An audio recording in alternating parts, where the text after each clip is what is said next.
Today I'm going to be talking about four lepers, one prophecy, and a nation which was on the edge of death. There are moments in the Bible that do not just challenge our faith, they dare it. And this was one of those moments. Samaria was dying, not from war but from hunger, not from lack of strength but from lack of hope. The Syrian army had surrounded the entire city. No one came in, no one went out. Famine choked the streets. People were eating donkey heads. Dove dung was sold like treasure. Mothers were boiling their own children for food. Yes, it had gotten that dark. And in the middle of that darkness, the word of the Lord came. Elisha stood up and said something that must have sounded insane. Hear the word of the Lord.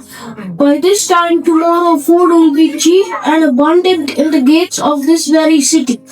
Wait, what? Tomorrow? One day? From starvation to surplus? Even one of the king's officials scoffed. He said, even if God opened the windows of heaven, could this possibly happen? Elisha, calm, unwavering, bold, replied, you will see it with your own eyes, but you will not eat any of it. That was the prophecy.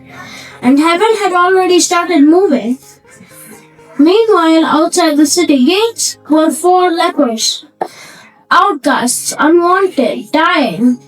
So they looked at each other and said, why stay here until we die?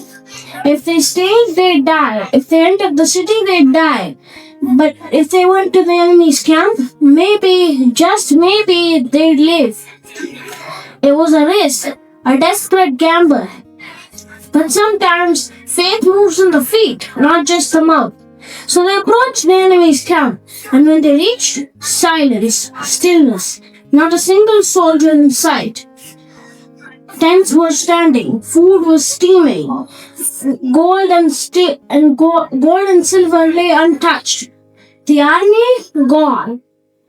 Because while Samaria was praying and Elisha was prophesying, God was working. He had sent a sound, a heavenly hallucination. The Syrians had thought a massive army was coming. In fear they fled, leaving everything behind. The lepers could not believe their eyes. They ate, they drank, they gathered treasures. Then they stopped.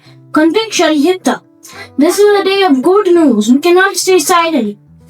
So they went back to the city and shouted at the gates.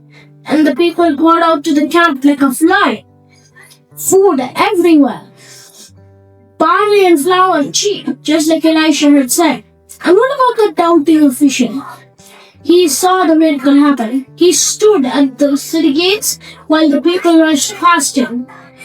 And in the middle of that chaos, he was trampled. Just like Elisha said, he saw the promise, but he never tasted it. So what's the lesson?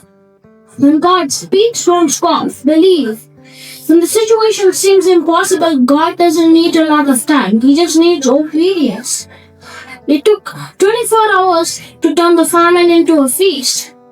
It took 4 outcasts to deliver the blessing. It took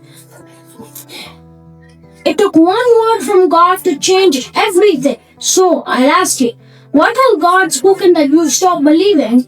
Because if He said it, He'll do it. Even if He has to make an army run from a sound, even if He has to use lepers, even if He has to shake the gates of a starving city, He will come through. Thank you.